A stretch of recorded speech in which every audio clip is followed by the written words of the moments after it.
What lurks behind the listing photo? And why is no one talking about the hidden dangers of real estate? Hey everybody, it's Shady Beckett, your friendly New York City real estate agent, giving you a dark side deep dive into our world. A real estate's fatal encounter, a true crime investigation.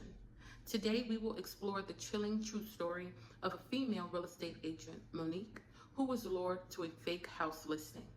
This documentary allows us to explore the circumstances surrounding her disappearance and subsequent discovery, shedding a light on the dangers that can lurk within the seemingly ordinary world of real estate. I didn't have to throw her out like she was garbage either. My baby was so precious to me. To all of us, she was so valuable. How dare they?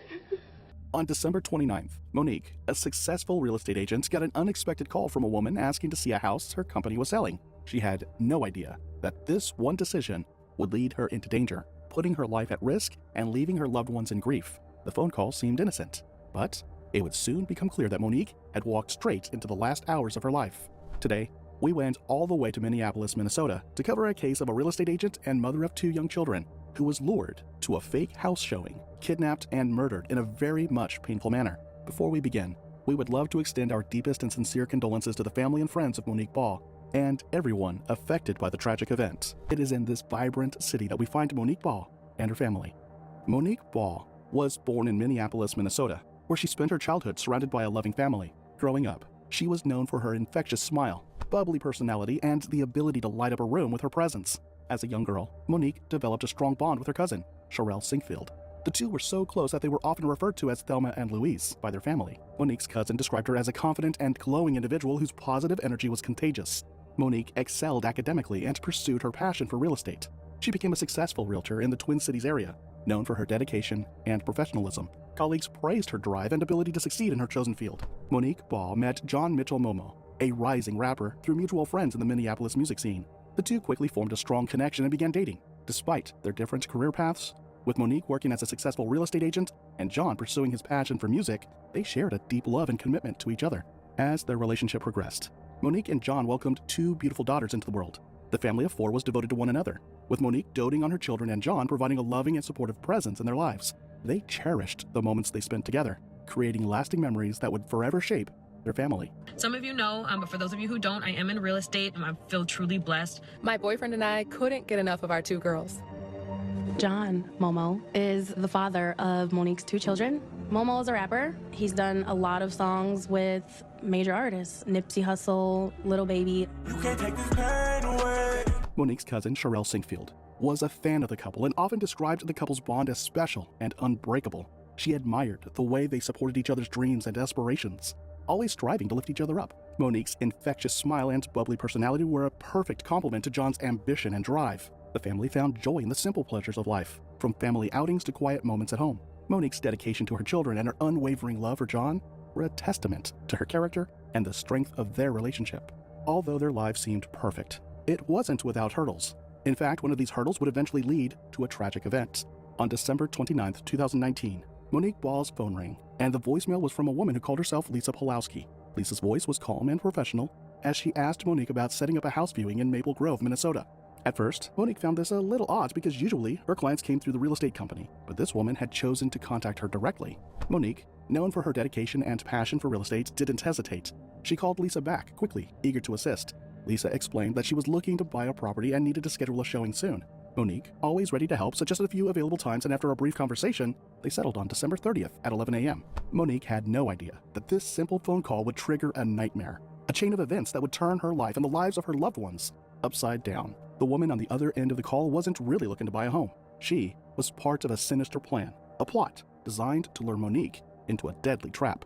Elsa Segura, the original name of the caller, wasn't alone in this scheme. She was working with others, Lyndon Wiggins, Cedric Berry, and Barry Davis. All of them tangled in a complex plot rooted in a feud involving Monique's boyfriend, John Mitchell Momo, and disputes over a music label. As Monique prepared for the showing, totally unaware of the danger she was walking into, the conspirators set their dark plan into motion. They carefully prepared the location, making sure everything was ready for when Monique would arrive, ready to spring the trap. On December 31st, 2019, Monique prepared for her family's New Year's Eve party early and left home for Maple Grove House, expecting to meet a potential buyer. But what she didn't know was that two men were lying in wait. One jumped on her back and overpowered her to the tiled floor, where they got her hand and mouth bound with tape. Security cameras caught the moment they ambushed her, forcing her into the back of a U-Haul truck. What was supposed to be a regular workday for Monique had turned into a nightmare. But no potential homebuyer showed up. Instead, it was a ruse. Two kidnappers forced Monique into the back of a U-Haul truck. For 2 long hours, Monique sat terrified in the back of that truck as it drove around Minneapolis. She must have been filled with fear and confusion, trying to make sense of what was happening, not knowing if she would make it out alive. The men who took her had no mercy. They were part of a deadly plan linked to the feud with John. At one point, Monique feared they were going to unalive her directly, but the gunmen had other plans. They drove for about 6 hours to Monique's family's house, with her still in the back of the truck. At around 5:30 p.m., police responded to a shooting at John Mitchell Momo's home on Humboldt Avenue in Minneapolis, where he and his 2 young daughters were inside. John, Monique's boyfriend, had been shot multiple times by a masked gunman who entered with a key he had gotten from Monique. Despite his injuries, John called out to the shooter and gave crucial information to officers, expressing fear for his children's safety. I went to work as usual. When I got off and I see that I had a text from my neighbor, I called him right away and he says, you know, a guy got shot at your house. And I said, no. And I said, where's my daughter? And he says, I don't know. When I showed up, Momo was shot multiple times. Wanda Baugh, Monique's mom, was at work when her neighbor made countless calls and sent numerous messages. She was too busy to respond, but when she finally checked her phone, she couldn't believe what she was seeing. She hoped it wasn't true, but she knew she had to act immediately. Momo was rushed to the hospital. Wanda arrived home to find the police already there. She ran to her grandchildren, who were unhurt. I'm just really scared for my daughter. She rushed to John's apartment immediately, where she found police had arrived and unattended. Her daughter and John were not in the house, but her 2 grandchildren were there with no harm to them. Wanda and the police could not piece the incidents together until one discovery helped their confusion. One police officer saw a single door key on the floor, and it looked to be that house key. Wanda, on checking, confirmed that the key belonged to Monique, which became apparent that the gunman knew where Monique was at that time. It became more clear that Monique's role in this whole ordeal was to provide the key they needed to get to John.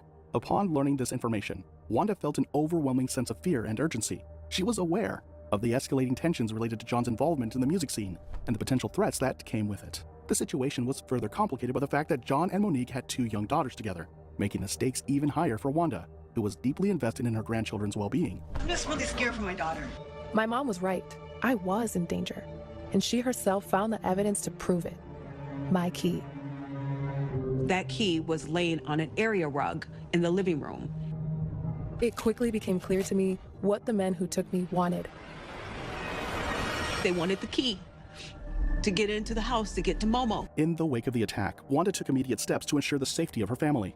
This included reaching out to law enforcement to understand the situation better and to seek guidance on how to find her daughter and protect her grandchildren from any further threats.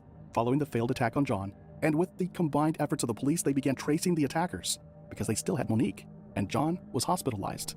About an hour later, a gunshot detection alert led authorities to an alley on the 1300 block of Russell Avenue North, where they found Monique's body, her hands bound with tape and shot multiple times, including a point-blank shot to the face.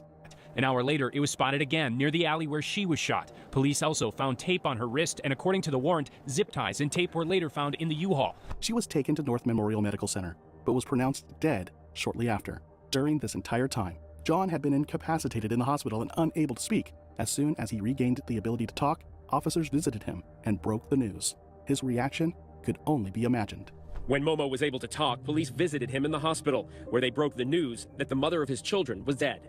I got so many tears, I don't even got no more to give. Momo told police he texted and called Monique repeatedly, and she didn't respond. Next thing I know, the door opens up. The gun instantly blazing. I got hit 3 times down here in my leg. I got hit right here, a bullet right here in the back. The discovery of Monique's body made a huge impact on the community. People were horrified. This vibrant, hard-working real estate agent, a mother, had been brutally murdered. The police were called immediately, and the officers arrived to find Monique with multiple gunshot wounds, her life stolen in such a violent and cruel way. Law enforcement quickly sealed off the area, gathering evidence and launching a full-scale investigation. Forensic teams combed through the scene, looking for anything that could help them piece together what had happened. Shell casings, possible DNA, everything was collected in hopes of finding those responsible for this unthinkable crime. The community was left reeling as word of Monique's murder spread, and her friends and family were overcome with disbelief and grief. Brought to you by Shadira Beckett, your friendly New York City real estate agent.